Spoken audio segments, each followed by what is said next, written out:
Vamos a tener una conversación con el poeta Daniel Rojas Pachas.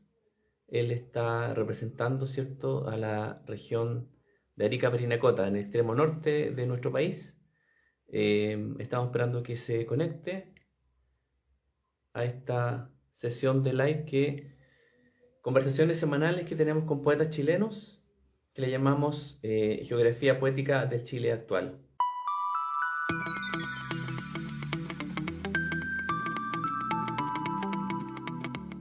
Perfecto. Hola Daniel, ¿cómo estás?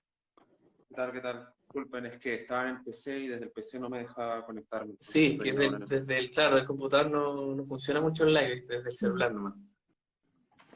Sí, oye, Daniel, hoy un gusto, bienvenido a estas conversaciones con poetas chilenos. Gracias por aceptar la invitación. Eh, No, no, gracias por la invitación. sí, sabemos que el tema horario es complicado porque tú no estás en Chile, estás en Bélgica.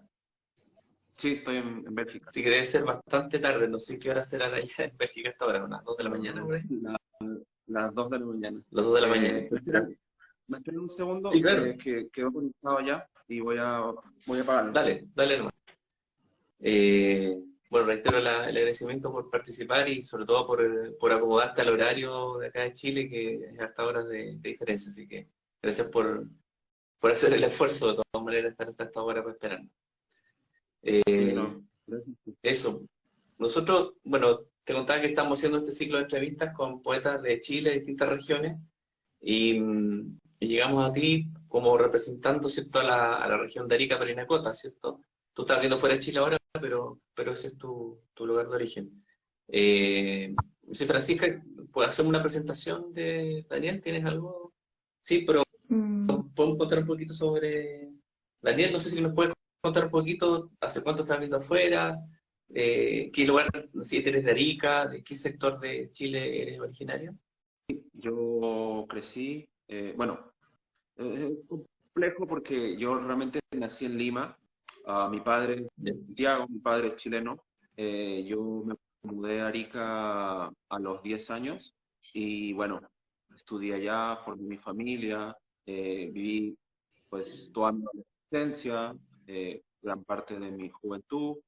Estudié Derecho, luego Letras, hice una maestría. Mi hija es ariqueña y bueno, en Arica yo fundé mi editorial, Sinusargo. Trabajé muchos años en Arica conectando pues el norte extremo, la frontera con el resto del país y tratando de hacer un puente con Latinoamérica, ya que Arica es, eh, digamos, el nexo natural con Perú y Bolivia y también por extensión con Ecuador.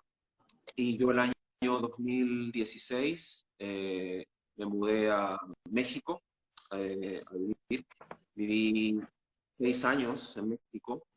Eh, en ese periodo, pues nos tocó la pandemia y todo. Sin embargo, seguimos manteniendo, digamos, mm, las conexiones con el norte. O sea, la idea también de estar en México, ya que es un gran mercado editorial, un centro importante para la difusión de las letras en nuestra lengua, establecimos redes importantes con... Yo estaba en ese momento en Guanajuato, en la ciudad de León, entonces establecimos redes entre el norte de Chile y digamos, esa zona céntrica de México, muy, muy cercana a Guadalajara, entonces participamos mucho en la FIL de Guadalajara, llevamos muchos invitados de Chile a México y también llevábamos autores mexicanos a Arica, que fue en parte también gran, o sea, fue una, digamos, un gran aporte de la editorial el generar nexos con distintos países latinoamericanos. Dirigíamos un festival en el norte que se llama Tea Party, que tuvo 5 versiones y más de 100 invitados a lo largo de varios años, digamos, autores argentinos, mexicanos, colombianos que llegaron a Arica, además de todos los chilenos que pasaron por esa zona, digamos, compartiendo su poesía. Y bueno, las cosas de la vida, ahora estoy en Bélgica y pues, más o menos mi trayecto continúa, también sigo vinculado a Arica, bueno, la última vez que estuve fue en enero del año pasado, pero digamos en este momento desde acá estoy ahora trabajando en la academia aquí y bueno, mi idea es también seguir aportando, ¿no? A la difusión de las letras del norte, que es o sea, en realidad de Chile, pero obviamente mi filiación, mi vinculación emotiva es mucho mayor con el norte. Y actualmente, por ejemplo, estoy trabajando, bueno, a la par de una tesis sobre Enrique Lin, que es un autor que vengo estudiando desde hace mucho tiempo. Estoy también difundiendo autores de los años 70 y 60 del norte de Chile, que de algún modo han quedado un poco relegados por la academia, no se han vuelto a publicar mayormente, salvo Guillermo Deisler, que es muy conocido. Hay otros autores del norte que no han tenido la misma suerte, entonces, digamos, como académico también estoy haciendo esa labor, estoy trabajando con la obra de Nana Gutiérrez, que es una poeta del norte, una antipoeta de la generación de 50, y estoy muy interesado en que, bueno, esa autora se conozca mucho más a nivel crítico, porque creo que es una voz muy importante para la poesía chilena, para completar, digamos, todo este mapa poético, como ustedes lo están haciendo con los contemporáneos, pues creo que también mi labor también mira hacia las voces que nos preceden. Entonces, eso, y así sigue mi vinculación con el norte. Además de las ediciones que seguimos sacando con Sinosargo. Perfecto. Y Daniel, ¿tú estás en alguna labor literaria tuya, digamos, escribiendo, preparando algo, aparte de los estudios que estás desarrollando? Eh, sí, bueno, siempre estoy escribiendo poesía, no necesariamente todo eso llega a publicarse. Claro, No, en este momento no lo tengo pensado como un libro, pero lo que sí estoy trabajando, digamos, de manera eh, más consciente como una obra, es una novela, una cuarta novela que estoy preparando. Y pues tengo un libro de ensayos también, inédito, pero que está en diálogo con una editorial, que esperamos salga este año. Y bueno, el trabajo en Lean que te comentaba, bueno, que sí. comenté recién, fue parte de mi investigación de posgrado en México y también está como en vías de publicación en Chile, porque se publicó en México, pero me interesa que se publique en Chile porque es una parte de la obra de Enrique Lin que no se ha estudiado tanto, que es la narrativa, las novelas de Enrique Lin, Ujú. porque Enrique Lin es poeta sumamente reconocido, pero como narrador no lo conocemos tanto. Claro. Entonces, Súper. Oye, Daniel, ¿y ¿nos podrías contar un poco sobre tu proceso creativo? ¿Qué haces como a la hora de escribir? Si buscas como inspiración en alguna parte, si tienes alguna especie de ritual o algo así. uh, bueno, mm, siempre estoy como observando todo lo que me rodea, trato de poner mucha atención, el día a día me, digamos, nutre mi poesía, por eso siempre trato de tener alguna libreta a mano para apuntar cosas que luego se van convirtiendo ya con la depuración, ¿no? Con el trabajo, con el mismo oficio, se van convirtiendo en textos ya más elaborados. Y, y no, es eso simplemente, o sea, siempre tener a mano una libreta. No tengo un horario fijo y en realidad creo que en los momentos en que estoy en tránsito es cuando de algún modo me enfoco más a la hora de escribir. O sea, eh, lo que sí me he dado cuenta con el tiempo es que en verdad pienso mucho más escribiendo. O sea, eh, necesito escribir para poder elaborar mis ideas mucho, de una forma más detallada. O sea, lo veo ahora mismo que estoy haciendo la tesis, en verdad a veces escribo muchísimo, o sea, muchísimo, y recién ahí creo que puedo vaciar todas las ideas que tengo, ¿no? O sea, como un diálogo personal, ¿no? Que hago entre el papel y yo. Creo que eso es algo que ya se me ha vuelto una costumbre. Claro, Súper. súper. Sí, Daniel, mira, ahí te están saludando. Daniela Said dice saludos a Daniel Unseco, dice, siempre agradecida de haber podido publicar mi libro con su editora, su editorial, digamos. Así que ahí te mandaba saludos, Daniela Said. Daniel, mira, nosotros tuvimos la oportunidad de leer tu poemario, Mecanismo destinado al simulacro, ¿ya? Y queríamos comentar un poquito, conversar acerca de él, pero cómo fue nuestra impresión y comentarios y después algunas preguntas. Eh, a ver, lo que yo percibí un poco del poemario, ¿cierto? Es un libro que muestra como una secuencia de un relato, ¿cierto? Que es como en prosa o en verso. Es un relato bien urbano, personas que caminan por la ciudad, que precisan accidentes, que se interactúan con vagabundos, etcétera, con un tema súper urbano. Y entre medio, ¿cierto? Aparece en cursiva una cita, que me imagino es una referencia a alguno de los autores que le dan el título a cada poema. Y luego continúa como con el relato, ¿cierto? Esta escena bien cotidiana.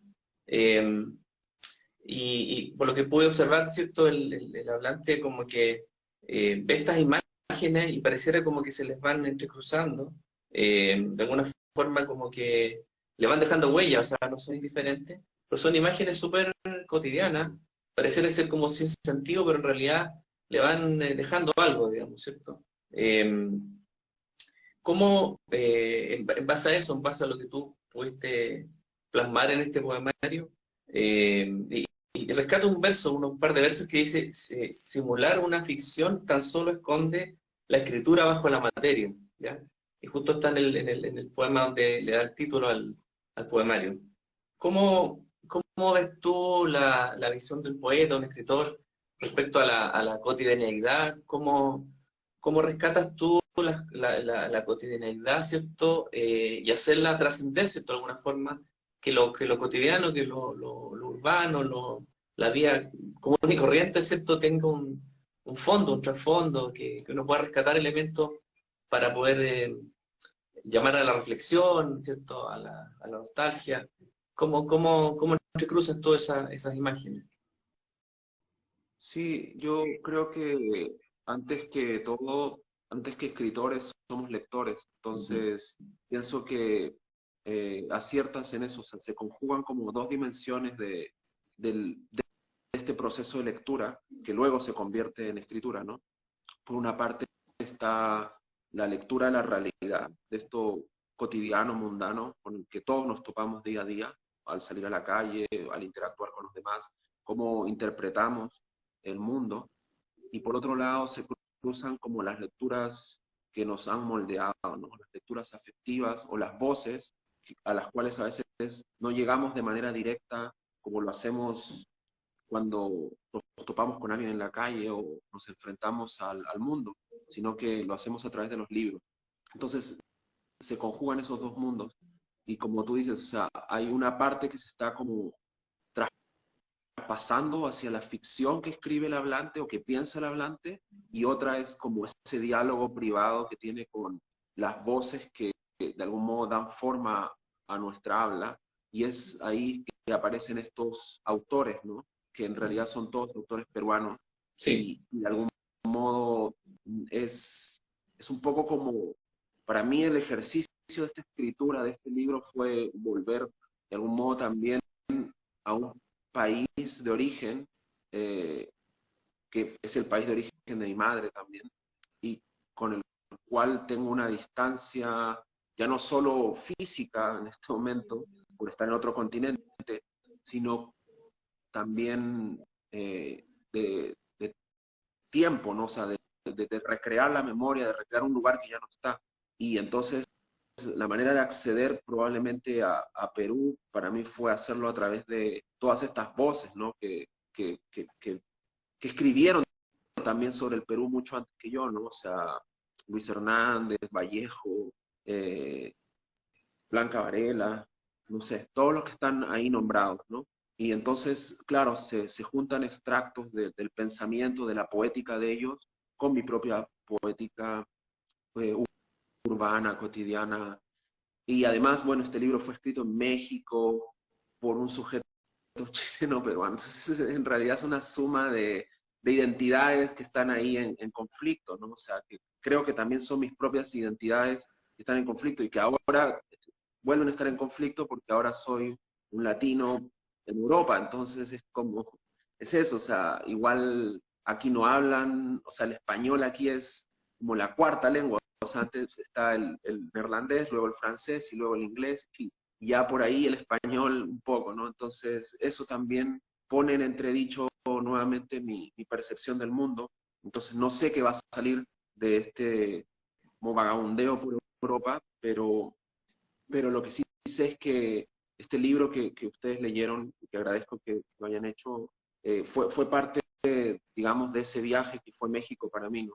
Y que fue la necesidad también de conectarme, no solo con Perú, sino también con Chile, porque en realidad finalmente el hablante que está ahí produciendo es más chileno, o sea, y se nota en la forma de hablar, en el decir, entonces está ahí, ¿no? Pues se confluye todo. Y tiene que ver con mi frontera también, que pues Arica es eso, o sea, no es igual que todas las regiones de Chile, o sea, cada región tiene su particularidad y la particularidad de Arica es que es una zona de tránsito, ¿no? Y es una zona muy pluricultural, mixta, mestiza, muy latina, ¿no? O sea, en ese sentido. Exacto. Bueno, yo también quería acotar algo respecto al poemario que leímos con Felipe. Bueno, para la gente también que se unió a la conversación, el mecanismo destinado al simulacro está compuesto por 15 poemas que están titulados con los nombres de algunos de los poetas peruanos más destacados. Sin embargo, a través de ellos no se realiza una mera alusión u homenaje a dichos personajes. Se erige una polifonía de personajes, de lugares, de momentos, que insertas en tu propia voz, de modo que la obra cobra vida y trasciende su construcción fractal. En los poemas, donde se alterna digamos, el verso libre con la prosa poética, surge la incesante duda sobre si la anécdota referida es real o imaginaria. Aunque eso al final poco importa porque los distintos versos logran exponer aquellos aspectos más característicos de la especie humana. Describe su miseria, sus perplejidades, sus ambiciones, sus afanes, sus verdades y sus falsedades, apelando irremediablemente a la sensibilidad de los lectores. Por otra parte, los poemas que intuyo bastante como autobiográficos, pues yo estuve leyendo por ahí que estabas recién llegado a México cuando lo escribiste, son a mi parecer un intento de generar este puente con tu pasado mediante las palabras. Vuelves de manera diferida a través de la lectura a esos pequeños momentos que ya pasaron, que ya fueron, de los cuales no queda como un registro de su autenticidad, de su existencia real. Entonces mi pregunta es la siguiente, ¿es por eso que decides volcar al papel estos episodios, tal vez como un mecanismo de que al menos queden registrados por escrito, aún sabiendo que hasta la realidad más plausible que se pueda apuntar en un texto quedará siempre abierta al cuestionamiento? Sí, sí, sí, es una lectura bastante profunda del texto y sí, coincido totalmente porque en realidad es como que el poema fuera un artefacto, simplemente un dispositivo para poder activar la memoria, o sea, una forma de poder conectarte con ese país imaginado, ¿no? O con ese lugar que ya fue, o sea, que no vas a poder volver a habitar. Y en realidad esto que yo hago ahí no es algo nuevo, o sea, es nuevo en la medida en que yo, como tú dijiste bien en tu comentario, lo hago a partir de mi propia vivencia, de mi propia ficción o ficcionalización del pasado, digamos, pero ya otros poetas lo han hecho, bueno, es el ejercicio mismo de la poesía, ¿no? Que en el fondo es también en cierta medida recordar y poner en movimiento la memoria. Como decía, también cuando estaba haciendo este poemario estaba en constante diálogo con Lynn, y Lynn trabajaba toda esa idea de la poesía situada, entonces tiene que ver con eso, ¿no? Tiene que ver con el entender que uno como sujeto en tránsito en realidad no llega a cuestionarse si realmente esos lugares incluso existieron, ¿no? Entonces necesitas recrearlos a través del poema para volver a ellos. Esa es la única manera en que puedes hacerlo.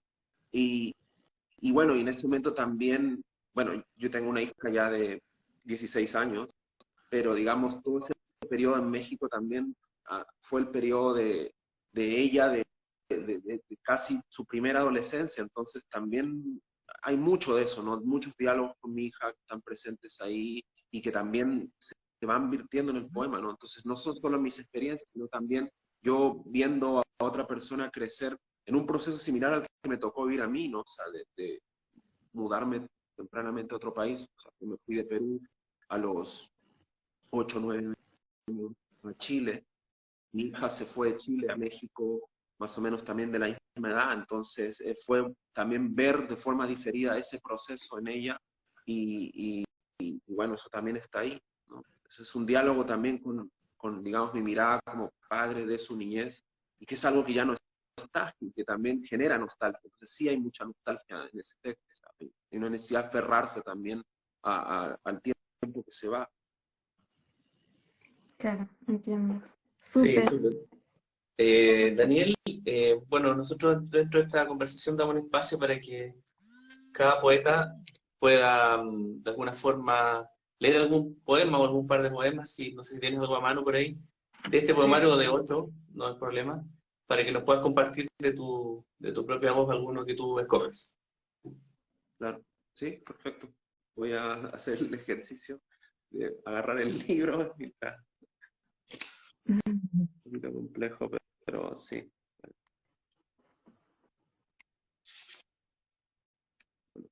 Eh, Voy a leer el primero, que se titula Vallejo,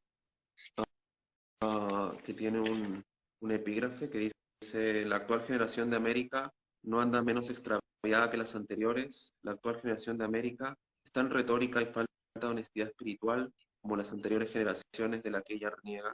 Levanto mi voz y acuso a mi generación de impotente para crear o realizar un espíritu propio hecho de verdad, de vida, en fin, de sana y auténtica inspiración humana. Sorteando venidas de conductores distraídos, repetimos: tu pequeña mano aferrada a la mía, a diario ese trayecto, y me cuentas, para que la idea me acompañe de regreso. Un 7-Eleven, una diminuta pastelería, un anciano sin dientes con sombrero de paja barriendo las esquinas, puestos ahí como personajes y escenarios que jamás interrogaremos. Escuché que las personas que pasan mucho tiempo juntas terminan llevando el mismo ritmo al caminar. Ahora solo como frutas, mi cuerpo envejece y he comenzado a odiar todo lo que me distrae de una lectura o imagen necesaria para aguantar largas horas. El protagonista de esta historia es otro, fuera de cámara, una melodía dulce, la tensión antes del disparo, un ojo que rehúsa confrontar el terror y desliza su atención hacia una ventana con el horizonte dibujado por el mar. Y pensar: presiento desde hoy un balance desastroso de mi generación. De aquí a unos 15 o 20 años, un verso de Neruda, de Borges o de Maples Arce no se diferenciará en nada de uno de Sara, de Ribemont o de Reverdí. Allá afuera está ese lugar que le dio forma a mi habla, un eco de momentos felices, el amor, mi madre sujetándome el pecho con su brazo mientras con la otra mano, aferrada al volante, busca evitar choquemos. Ah, y bueno, este otro que también me gusta mucho, un poquito más largo, pero bueno. Eh, Ramírez Ruiz. Cocinar para ellas es incluso más satisfactorio que escribir. Machacar papas y pelar la cáscara de los huevos, evitar que las lentejas se peguen al fondo de la olla. Siento algo especial al prender el fuego y mojar mis manos al terminar. Colocar todo en el refrigerador esperando lleguen a casa. La responsabilidad de un artista es hacerse fuerte, escribió Gauguin, y ese precepto es absolutamente válido para los poetas de mi generación. Sin embargo, en un plano más general y más allá de esta penetración, yo creo que la literatura nacional existe en detrimento de quienes la hacen. La adultez es una estafa, el recuerdo de todos los adultos en mi vida es un patético juego en que todos juran estar cansados por algo, preocupados por algo, maldiciendo a alguien, riendo entre copas, enviándote a dormir, pues eres muy pequeño para entender. Algunas personas que admiré a lo lejos, músicos, escritores y uno que otro actor, se mataron antes de tiempo, seguro hartos de eso, a lo que otros nos terminamos por acostumbrar. Un tipo que no conozco, pero que tiene en su perfil la foto de un poeta amigo, me envía amenazas, dice que me encontrará en México y me sacará la mierda. Le dije que si tomaba un vuelo y me encontraba en un país de 100 millones de personas y venía a golpearme, por lo que sea que sienta debe hacerlo, le invitaría una cerveza luego de patearlo en el piso. Recuerdo haber tenido un periodo de violencia en el colegio. Un tipo sin razón alguna me rompió la nariz en el baño, desperté en la enfermería. Ese tipo de cosas vienen a mí al revolver un guiso en la olla. Pienso en mamá, Una vez me atrapó tomando el whisky de mi padre, me dio una bofetada y gritó, ¿quieres ser como tu tío alcohólico? Ella tenía ese tipo de reacciones dramáticas. Luego me abrazó y estuvimos conversando y riendo toda la tarde. Creo que tuvimos ese tipo de amistad. Al tipo que me rompió la nariz, lo confronté en la sala de clases frente a nuestros compañeros. Mi padre dijo que debía aprender a defenderme. Mi hermano me dijo, pelea sucio si es necesario, más aún si eres pequeño. Arrojé mi libro de lectura a la cara de Salinas y cuando trataba de recuperarse, estaba encima de él lanzando puñetazos a sus pulmones hasta tirarlo al suelo. Al menos 3 tuvieron que sujetarme. El tipo lloraba en el suelo. Me suspendieron y mamá no dijo nada camino a casa. Ahí sí, estaba silenciado. Ahora sí. Bueno, agradecemos que nos hayas compartido tus poemas. Y decía que nosotros en esta etapa tenemos 20 preguntas para que tú elijas al azar dos. Ya son de distinto tipo, referidos siempre a la escritura, a la literatura. Entonces, del 1 al 20, si puedes escoger dos números. El 5 y el 16. 5 y el 16. Ya. Ya, el 5 dice, ¿preferirías escribir un solo bestseller y que el resto de tus obras pasen desapercibidas? ¿O muchas obras de calidad considerable, pero muy poco conocidas por parte del público lector? Creo que lo segundo, porque es más o menos lo que estoy haciendo. O sea, en realidad prefiero dedicarme a escribir los textos que me gustan, independiente de que el lector no los entienda o no conecten. Pienso que a veces uno escribe para el futuro, ¿no? Sí, yo también. Perfecto. El 16 dice, si tuvieras el poder y la autoridad, ¿qué harías para que la poesía sea más conocida y valorada en nuestro país? Creo que cambiaría la forma de que se enseña en los colegios. Eh, Trataría de hacer que los chicos conecten con la poesía a un nivel un poco más emocional y también evitaría que lo fuercen como a entender la poesía solamente como un ejercicio de rimas y estructuras que para ellos no tienen, digamos, no es un contenido significativo. El problema es que yo creo que también muchas veces, no todos los profesores, pero algunos profesores no creen tampoco en la poesía o no la entienden, entonces no saben cómo transmitir la importancia que tiene, ¿no? Como objeto sensible. Y en realidad la poesía es como la música, o sea, bueno, es la música en realidad, es lírica, entonces hay que entenderlo así, o sea, a veces no la vas a poder como descifrar, no vas a poder encontrar un significado directo, sino que tienes que percibirla.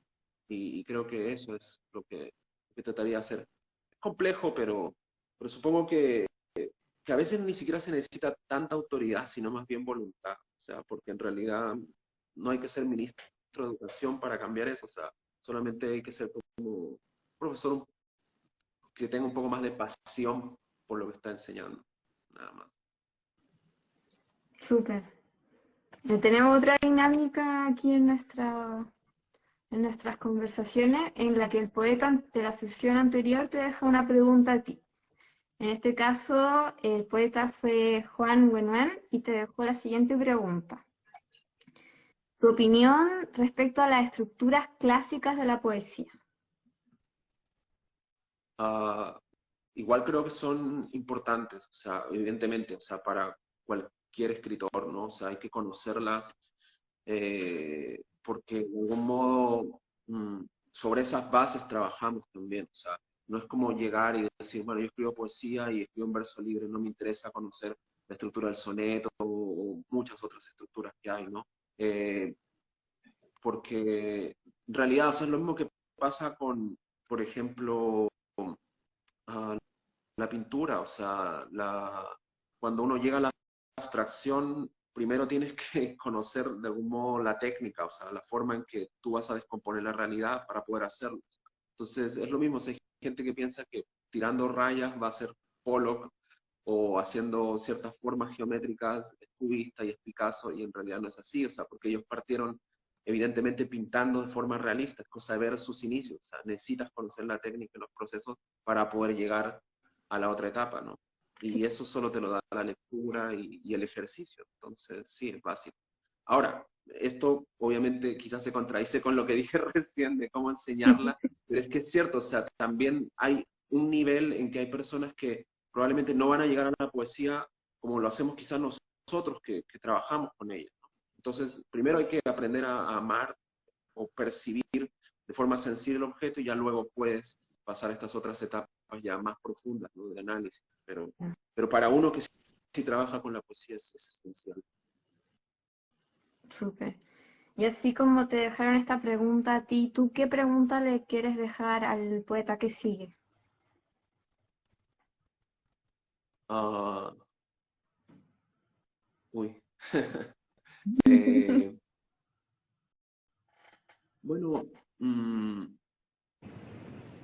me gustaría escuchar qué percepción tiene de la poesía, porque en realidad de la poesía actual en Chile, cuál es su relación como lector y también cómo percibe el trabajo que están haciendo las nuevas generaciones. Yo trato de seguir leyendo y escuchando a autores mucho más jóvenes que yo, autores de mi edad, pero siempre me gusta saber qué opinan otros de lo que está pasando. Sobre todo, a mí me interesa mucho porque estoy lejos, entonces eh, siempre es bueno tener noticias y escuchar a los pares qué opinan de lo que está pasando en Chile con la poesía. Súper. Buena pregunta, igual. Sí, dejamos un espacio también para que los autores puedan expresarse libremente, pueden, si quieren hacer alguna promoción de alguna publicación, algún taller, alguna reflexión acerca de la poesía, como lo ves tú desde allá. Dejamos este espacio para que tú también puedas expresarte libremente y hacer alguna reflexión. Bueno, no sé, yo creo que principalmente, bueno, dos cosas. Primero, pues mencionar lo que estamos haciendo en la editorial. Estamos ahora trabajando de lleno en una colección de ensayo latinoamericano, financiada por el Fondo del Libro, y tenemos 4 títulos maravillosos que están circulando ya en Chile, también acá en Europa y en México. Y, y nada, que todo eso pueden conocerlo a través de la página sinosargoediciones.com. Seguimos en redes, la editorial sigue bastante activa, va a cumplir 15 años y nada, o sea, tenemos más de 120 títulos y seguimos trabajando, digamos, por la difusión de la cultura y el arte, ¿no? Y sobre todo, desde acá también seguimos trabajando por Chile. Y lo otro, no solo pensar que en la distancia y en un país en donde la lengua es tan diferente, lengua a la que me he tenido que ver sometido a aprender neerlandés, nada, o sea, uno extraña realmente el español, terminas amándolo más y te das cuenta que es una lengua maravillosa y que en realidad es muy rica en cuanto a sonoridad, en cuanto a potencia y en cuanto a, no sé, hice un viaje por España en diciembre y ahora hace poco estuve en Francia y no sé, cuando uno siente esa conexión con el mundo latino en realidad, o sea, en el sentido de las raíces de las lenguas latinas, de las lenguas romances, te das cuenta de lo especial en realidad que es tu lengua y tu cultura. Y entonces, no sé si es mucha más nostalgia, pero ahora sí siento mucha nostalgia en realidad al español y lo reafirmo realmente, o sea, no sé, amo hablar español y me encanta que sea mi lengua materna en realidad. Eso, entonces, para los que a veces de repente estamos acostumbrados a hablar español todo el día, realmente uno no lo aprecia tanto hasta que en verdad está afuera y no lo escuchas tanto. No, excelente, Daniel. Oye, bueno, nosotros estamos súper contentos que hemos podido tener esta conversación contigo, a toda la distancia, y te decía al principio, agradeciendo el horario, la diferencia horaria. Y nada, nosotros semanalmente, como les decía al principio, estamos reuniendo con poetas de distintos lugares de Chile. Y, y nada, pues contentos de poder haber podido conversar contigo y conocer tu obra, lo que estás haciendo. Eh, Y qué buen mensaje eso de querer la lengua, de querer el idioma español. ¿Eh? Uno, como dice, uno está tan acostumbrado y no lo valora suficientemente. Y la poesía también rescata mucho eso, ¿cierto? La sonoridad, ¿cierto? El ritmo. Y eso lo hace muy, muy enriquecedor, una lengua muy rica en eso. Así que eso, nada, te agradecemos el tiempo, la paciencia por haberte conectado hasta ahora y nada, pues invitamos a las personas que nos están viendo ahora, que nos van a ver después, cuando quede grabado este video, a que nos sigan. Todos los martes estamos teniendo sesiones de conversaciones con poetas y de ahí lo vamos a ir avisando, atentos ahí en las redes, las últimas conversaciones las próximas conversaciones vamos a ir teniendo. Así que eso, Francisca, no sé si quería despedirnos. Agradecer a todos los que se unieron, nos dejaron comentarios y sobre todo a Daniel por su buena disposición a conectarse y para permitirnos leer Mecanismo destinado al simulacro. Así que muchas gracias, Daniel. No, gracias Francisco, Felipe, un gusto enorme haberme conectado. Gracias, Daniel. Gracias, Francisca. Y nos vemos el próximo martes. Que estén bien. Chao, chao. Chao.